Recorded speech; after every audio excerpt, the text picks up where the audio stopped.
Hi guys, ನಮಸ್ತೆ. Tech news episode 1058ಗೆ ಎಲ್ಲರಿಗೂ ಕೂಡ ಸ್ವಾಗತ. ಇವತ್ತಿನ ಟೆಕ್ ನ್ಯೂಸ್ ಸ್ಟಾರ್ಟ್ ಮಾಡೋದಕ್ಕಿಂತ ಮುಂಚೆ ಇದುವರೆಗೂ ನೀವೇನಾದರೂ ನಮ್ಮ ಚಾನಲ್ಗೆ ಸಬ್ಸ್ಕ್ರೈಬ್ ಮಾಡ್ಕೊಂಡಿಲ್ಲ ಅಂದರೆ ಕೆಳಗಡೆ ಸಬ್ಸ್ಕ್ರೈಬ್ ಬಟನ್ ಇರುತ್ತೆ, ಸಬ್ಸ್ಕ್ರೈಬ್ ಮಾಡ್ಕೊಳ್ಳಿ. ಈ ವಿಡಿಯೋ ನಿಮಗೆ ಇಷ್ಟ ಆಯಿತು ಅಂದರೆ ಲೈಕ್ ಮಾಡೋದನ್ನ ಮಾತ್ರ ಮರಿಬೇಡಿ. ಹಾಗೆ ಬಂದುಬಿಟ್ಟು ನಿನ್ನೆ ಒಂದು ವಿಡಿಯೋ ಅಪ್ಲೋಡ್ ಮಾಡಿದ್ವಿ. ಈ ವಿಡಿಯೋನ ಪ್ರತಿಯೊಬ್ಬರು ಕೂಡ ನೋಡಿ. ನಾನು ಯಾವತ್ತೂ ಕೂಡ ಈ ವಿಡಿಯೋನ ನೋಡಿ ಅಂತ ಹೇಳ್ಬಿಟ್ಟು ಹೇಳೋದಿಲ್ಲ.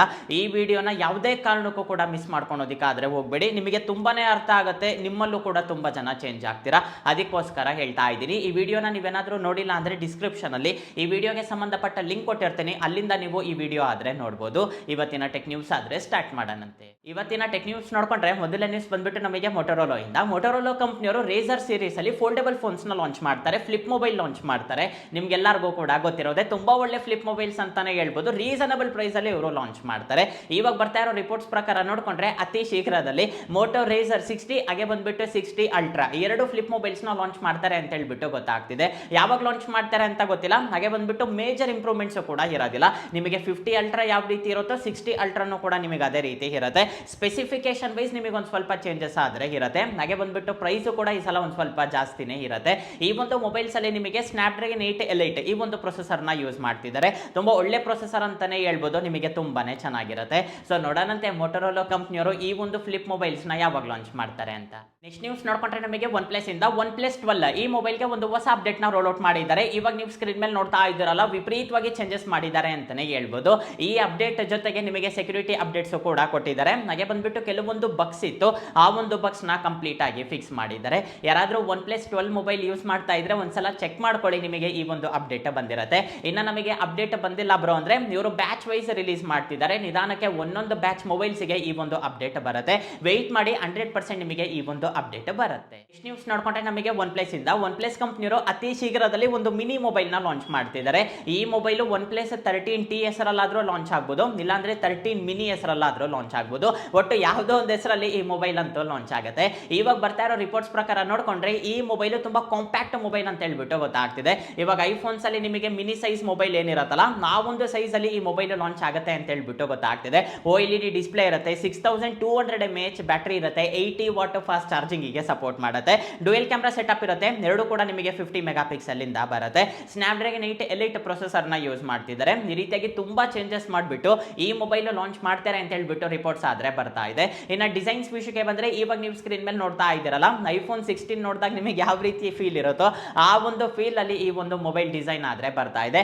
ನೋಡೋದಕ್ಕೂ ಕೂಡ ತುಂಬಾ ಕ್ಯೂಟ್ ಆಗಿದೆ ಅಂತಾನೆ ಹೇಳ್ಬೋದು. ಸೊ ನೋಡೋಣಂತೆ OnePlus ಕಂಪ್ನಿಯವರು ಈ ಒಂದು ಮಿನಿ ಮೊಬೈಲ್ ನ ಯಾವಾಗ ಲಾಂಚ್ ಮಾಡ್ತಾರೆ ಅಂತ. ನೆಕ್ಸ್ಟ್ ನ್ಯೂಸ್ ನೋಡ್ಕೊಂಡ್ರೆ ನಮಗೆ ವಿವೋ ಇಂದ. ವಿವೋ ಕಂಪ್ನಿಯವರು ಯಾವ ಲೆವೆಲ್ ಅಲ್ಲಿ ಒಂದು ಪ್ರಾಡಕ್ಟ್ ನ ಕಾಪಿ ಮಾಡಿದ್ದಾರೆ ಅಂದ್ರೆ, ಇದು ಕಾಪಿ ಅನ್ಬಾರ್ದು, ಮಾಸ್ಟರ್ ಕಾಪಿ ಅನ್ಬೇಕು. ರೀಸನ್ ಏನು ಅಂದ್ರೆ ಆ ಲೆವೆಲ್ ಅಲ್ಲಿ ಕಾಪಿ ಮಾಡಿದ್ದಾರೆ ಅಂತಾನೆ ಹೇಳ್ಬೋದು.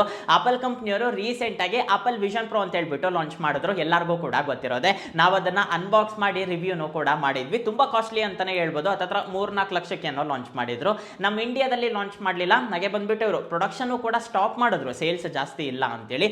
ಇವಾಗ ವಿವೋ ಕಂಪ್ನಿಯವರು ಕೂಡ ಶೋಕೇಶಿಗೆ ತಂದಿದ್ದಾರೆ. ಇವಾಗ ನೀವು ಸ್ಕ್ರೀನ್ ಮೇಲೆ ನೋಡ್ತಾ ಇದ್ದೀರಲ್ಲ, ಇದು ಬಂದ್ಬಿಟ್ಟು AR/VR ಗ್ಲಾಸಸ್ ಅಂತಾನೆ ಹೇಳ್ಬೋದು. ಸಿಂಪಲ್ ಆಗಿ ಹೇಳ್ಬೇಕು ಅಂದ್ರೆ ಮಿಕ್ಸ್ಡ್ ರಿಯಾಲಿಟಿ ಗ್ಲಾಸಸ್.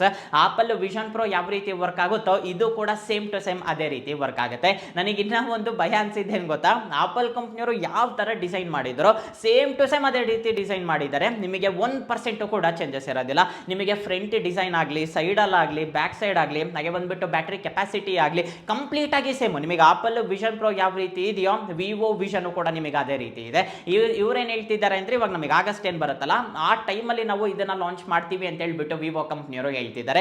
ತುಂಬಾ ಜನ ಅಂತಾರೆ ಈ ಆಪಲ್ ವಿಷನ್ ಪ್ರೋ ವರ್ಕೌಟ್ ಆಗೋದಿಲ್ಲ, ಡಿಸೈನ್ ಚೆನ್ನಾಗಿಲ್ಲ ಅಂತೇಳಿ. ಆದ್ರೆ ಅವ್ರು ತಂದಿದ್ದಾದ್ಮೇಲೆ ಎಷ್ಟೇ ಕಂಪ್ನಿಯವರು ಸೇಮ್ ಡಿಸೈನ್ ಇಂದ ತರ್ತಿದ್ದಾರೆ ಗೊತ್ತಾ. ಸ್ಯಾಮ್ಸಂಗ್ ಅವರು ಕೂಡ ತರ್ತಿದ್ದಾರೆ. ಇವಾಗ ನೀವು ಸ್ಕ್ರೀನ್ ಮೇಲೆ ನೋಡ್ತಾ ಇದ್ದೀರಲ್ಲ, ಇದು ಕೂಡ ಅತಿ ಶೀಘ್ರದಲ್ಲಿ ಲಾಂಚ್ ಆಗುತ್ತೆ. ನೋಡೋದಕ್ಕೆ ಸೇಮ್ ಟು ಸೇಮ್ ನಿಮಗೆ ವಿಷನ್ ಪ್ರೋ ತರನೇ ಇರುತ್ತೆ. ಇವಾಗ ವಿವೋ ಕಂಪ್ನಿಯವರು ಕೂಡ ಸೇಮ್ ಅದೇ ಡಿಸೈನ್ ಅಲ್ಲಿ ಡಿಸೈನ್ ಮಾಡಿದ್ದಾರೆ ಅಂತಾನೆ ಹೇಳ್ಬೋದು. ಅಂದ್ರೆ ಒಂದು ಸ್ವಲ್ಪ ವೆರೈಟಿಯಾಗಿ ಡಿಸೈನ್ ಮಾಡಿದ್ರೆ ಚೆನ್ನಾಗಿರುತ್ತೆ. ಇವಾಗ ಅವರು ಕೂಡ ಎಷ್ಟೋ ಕಷ್ಟಪಟ್ಟು ನಾವೊಂದು ಡಿಸೈನ್ ನ ಡೆವಲಪ್ ಮಾಡಿರ್ತಾರೆ.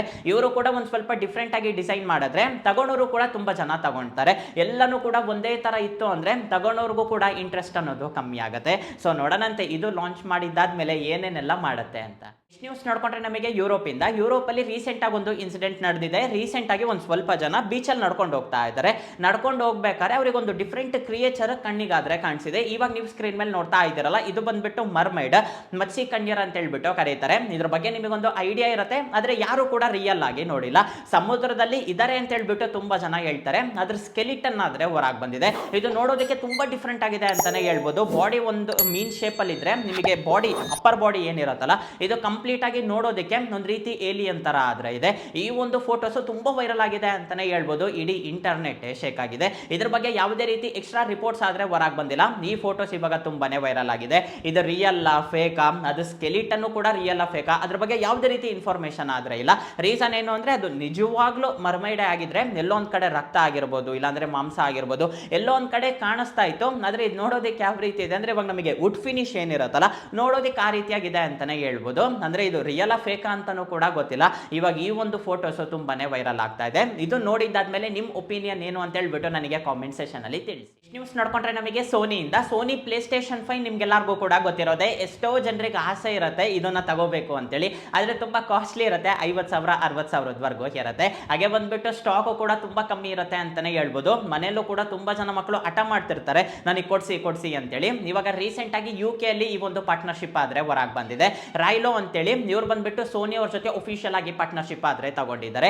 ಇವ್ರೇನ್ ಮಾಡ್ತಿದ್ದಾರೆ ಅಂದ್ರೆ ಈ ಒಂದು PS5 ನ ರೆಂಟಿ ಕೊಡ್ತಿದ್ದಾರೆ, ಬಾಡಿಗೆಗೆ ಕೊಡ್ತಿದ್ದಾರೆ. ಇವಾಗ ಒಂದ್ ತಿಂಗಳಿಗೆ ನಿಮಗೆ ಏನಾದ್ರೂ ಬಾಡಿಗೆಗೆ ಬೇಕು ಅಂದ್ರೆ 2,000 ರೂಪಾಯಿ ನೀವು ಪೇ ಮಾಡ್ಬೇಕಾಗತ್ತೆ. ನಮಗೆ 2 ತಿಂಗಳಿಗೆ ಬೇಕು ಅಂದ್ರೆ 4,000 ರೂಪಾಯಿ ಪೇ ಮಾಡಬೇಕು. ರೀಸನ್ ಏನು ಅಂದ್ರೆ ಇವಾಗ ತುಂಬಾ ಕಡೆ ಸಮ್ಮರ್ ಹಾಲಿಡೇಸ್ ಆದ್ರೆ ನಡೀತಾ ಇರುತ್ತೆ. ಎಲ್ಲರ ಮನೆಯಲ್ಲೂ ಕೂಡ ನನಗೆ PS5 ಕೊಡ್ಸು ಅಂತ ಹೇಳ್ಬಿಟ್ಟು ಕೇಳ್ತಿರ್ತಾರೆ. ನಮ್ಮ ಇಂಡಿಯಾದಲ್ಲಿ ಒಂದ್ ಸ್ವಲ್ಪ ಕಮ್ಮಿನೇ, ಆದ್ರೆ ನೀವು ಅದರ್ ಕಂಟ್ರೀಸ್ ಅಲ್ಲಿ ನೋಡ್ಕೊಂಡ್ರೆ ಈ ಪ್ಲೇ ಸ್ಟೇಷನ್ ಮಾತ್ರ ತುಂಬಾ ದೊಡ್ಡ ಫ್ಯಾನ್ ಬೇಸ್ ಇದೆ ಅಂತಾನೆ ಹೇಳ್ಬೋದು. ಅಲ್ಲೆಲ್ಲ ಹೆಂಗೆ ಅಂದ್ರೆ ಒಂದ್ 10 ಮನೆಯಲ್ಲಿ ಒಂದ್ 8 ಮನೆಯಲ್ಲಂತೂ ಪ್ಲೇ ಸ್ಟೇಷನ್ ಆದ್ರೆ ಇರುತ್ತೆ. ಅಷ್ಟರ ಮಟ್ಟಿಗೆ ಡಿಮ್ಯಾಂಡ್ ಇರುತ್ತೆ ಅಂತಾನೆ ಹೇಳ್ಬೋದು.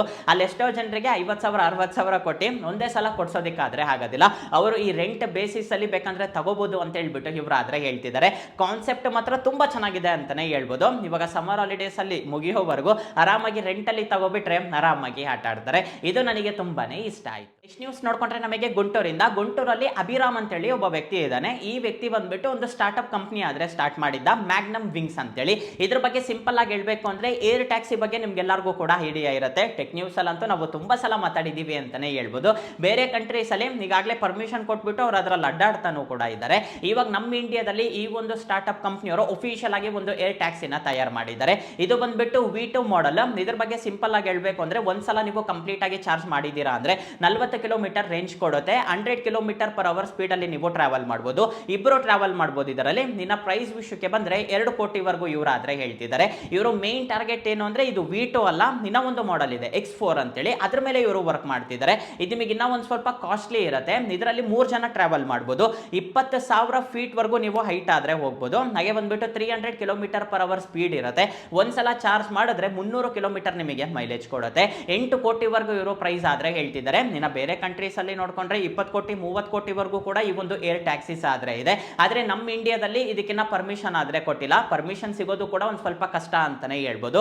ಬೇರೆ ಕಂಟ್ರೀಸ್ ಅಲ್ಲಾದ್ರೆ ಅವ್ರ ಇನ್ಫ್ರಾಸ್ಟ್ರಕ್ಚರ್ ಡಿಫ್ರೆಂಟ್ ಆಗಿರುತ್ತೆ. ಅಲ್ಲಿ ಪರ್ಮಿಷನ್ ಕೊಟ್ಟರು ಕೂಡ ಅಲ್ಲೊಂದು ಸ್ವಲ್ಪ ಡಿಫ್ರೆಂಟ್ ಆಗಿ ಮೇಂಟೈನ್ ಮಾಡ್ತಾರೆ. ಆದ್ರೆ ನಮ್ಮ ಇಂಡಿಯಾದಲ್ಲಿ ಒಂದು ಸ್ವಲ್ಪ ಕಷ್ಟ ಅಂತಾನೆ ಹೇಳ್ಬೋದು. ರೀಸನ್ ಏನು ಅಂದ್ರೆ ಎಲ್ಲಿ ಕೇಬಲ್ ವೈರ್ ಬಂದಿರುತ್ತೋ, ಎಲ್ಲಿ ಏನಾಗ್ತಿರುತ್ತೋ, ಪರ್ಮಿಷನ್ ಸಿಗೋದು ಕೂಡ ಒಂದು ಸ್ವಲ್ಪ ಕಷ್ಟನೇ ಆಗುತ್ತೆ. ಆದ್ರೆ ಇವಾಗ ನಾವು ಟ್ರೈ ಮಾಡ್ತಿದೀವಿ ಅಂತ ಹೇಳ್ಬಿಟ್ಟು ಇವ್ರು ಆದ್ರೆ ಹೇಳಿದ್ದಾರೆ. ಹಾಗೆ ಬಂದ್ಬಿಟ್ಟು ಸಕ್ಸಸ್ಫುಲ್ ಆಗಿ ಟೆಸ್ಟ್ ಕೂಡ ಕಂಪ್ಲೀಟ್ ಮಾಡ್ಕೊಂಡಿದ್ದಾರೆ. ನಿಜವಾಗ್ಲೂ ಗ್ರೇಟ್ ಅಂತಾನೆ ಹೇಳ್ಬೋದು. ನ್ಯೂಸ್ ನೋಡ್ಕೊಂಡ್ರೆ ನಮಗೆ ಸ್ಯಾಮ್ಸಂಗ್ ಗ್ಯಾಲಕ್ಸಿ ಸ್ಟೋರ್ ನಿಮ್ಗೆಲ್ಲರಿಗೂ ಕೂಡ ಗೊತ್ತಿರೋದೆ.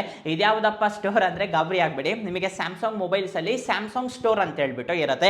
ಈ ಲೋಗೋನ ನೀವೆಲ್ಲರೂ ಕೂಡ ನೋಡಿರ್ತೀರಾ. ಇದರಲ್ಲಿ ನಿಮಗೆ ಅಪ್ಲಿಕೇಶನ್ಸ್ ಆದ್ರೆ ಸಿಗುತ್ತೆ.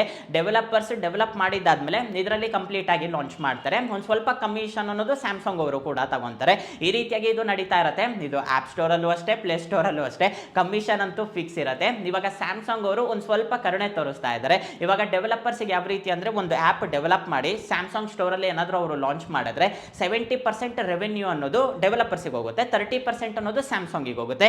ಇವಾಗ ಏನ್ ಮಾಡಿದ್ದಾರೆ ಅಂದ್ರೆ 80% ರೆವೆನ್ಯೂ ಡೆವಲಪರ್ಸ್ಗೆ ಕೊಡ್ತಿದ್ದಾರೆ, 20% ಮಾತ್ರ ನಾವು ತಗೊಂತೀವಿ ಅಂತ ಹೇಳ್ಬಿಟ್ಟು ಸ್ಯಾಮ್ಸಂಗ್ ಅವರು ಹೇಳ್ತಿದ್ದಾರೆ. ಇದರಿಂದ ಏನಾಗುತ್ತೆ ಅಂದ್ರೆ ತುಂಬಾ ಜನ ಡೆವಲಪರ್ಸ್ ಇಲ್ಲಿ ಆಪ್ಸ್ ನ ಲಾಂಚ್ ಮಾಡ್ತಾರೆ. ನೀವು ಆಪಲ್ ಅಲ್ಲಿ ಹಾಗೆ ಬಂದ್ಬಿಟ್ಟು ಗೂಗಲ್ ಅಲ್ಲಿ ನೋಡ್ಕೊಂಡ್ರೆ ಕಮಿಷನ್ ತುಂಬಾನೇ ಇರುತ್ತೆ. 40 to 50% ವರೆಗೂ ಅವರು ಕಮಿಷನ್ ಆದ್ರೆ ತಗೊಂತಾರೆ.